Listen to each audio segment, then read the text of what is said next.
اللهم اغفر لحينا وميتنا وشاهدنا وغائبنا وصغيرنا وكبيرنا وذكرنا وأنثانا. اللهم من أحييته منا فأحيه على الإسلام، ومن توفيته منا فتوفه على الإيمان. اللهم لا تحرمنا أجره ولا تضلنا بعده. اللهم لا تحرمنا أجره ولا تفتنا بعده. اللهم اغفر له وارحمه وعافه واعف عنه وأكرم نزله ووسع مدخله واغسله بالماء والثلج والبرد ونقه من الخطايا كما ينقى الثوب الأبيض من الدنس، وأبدله دارا خيرا من داره وأهلا خيرا من أهله وزوجا خيرا من زوجه. اللهم إن حافظ عبد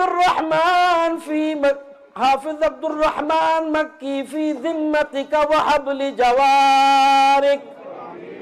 اللهم إن حافظ عبد الرحمن في ذمتك وحبل جوارك، فقه من فتنة القبر وعذاب النار. وأنت أهل الوفاء والحق، جئنا شفعاء فاغفر له وارحمه. اللهم جئنا شفعاء فاغفر له وارحمه. اللهم جئنا شفعاء فاغفر له وارحمه، إنك أنت الغفور الرحيم. اللهم إنه عبدك وابن عبدك وابن أمتك، كان يشهد أن لا إله إلا أنت وحدك لا شريك لك، وكان يشهد أن محمدا عبدك ورسولك، أصبح فقيرا إلى رحمتك. اللهم حافظ عبد الرحمن أصبح فقيرا إلى رحمتك.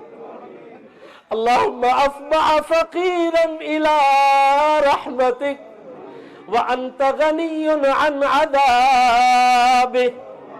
إن كان محسنا فزد في حسناته. اللهم زد في حسناته.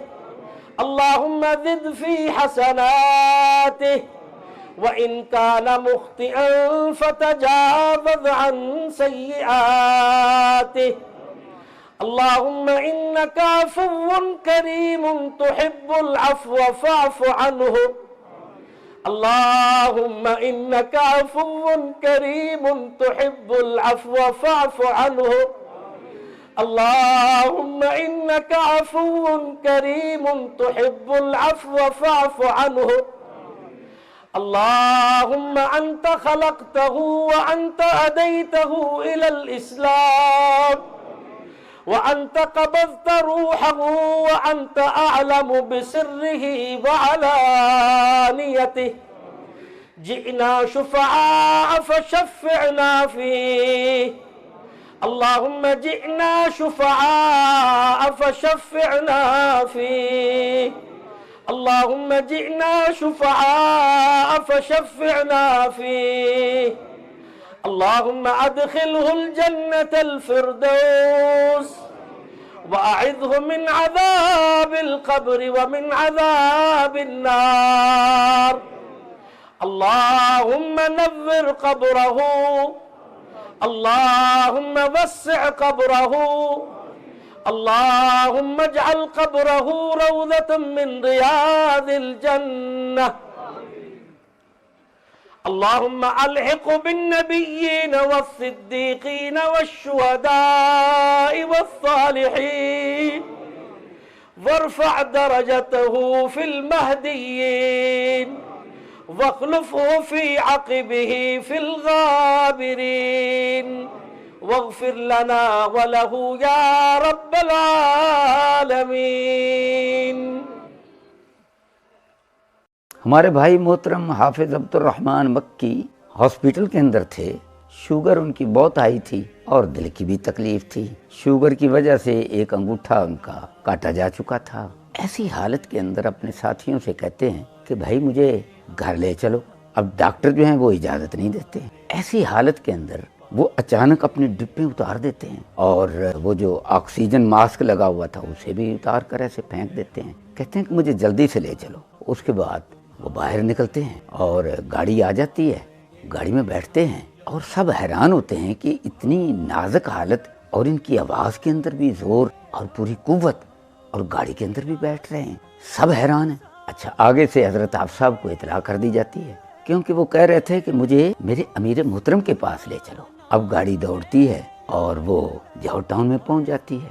آگے سے حضرت آپ صاحب پہلے سے ہی کھڑے انتظار فرما رہے ہیں۔ وہ گاڑی کے اندر آتے ہیں اور محترم حافظ عبد الرحمن مکی ان کو سمجھاتے ہیں کہ آپ کی حالت کیسی ہے، آپ کیوں یہاں پر آ گئے، تو جو آپ نے بات کرنی وہ کر لیں اور ہاسپٹل کے اندر فوری طور پر واپس چلے جائیں۔ کہتے ہیں حافظ صاحب میرے پاس ٹائم کم ہے اور میں اہم باتیں کرنا چاہتا ہوں۔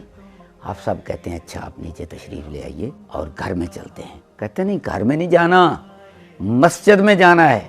اب مسجد میں جا کر بیٹھ جاتے ہیں۔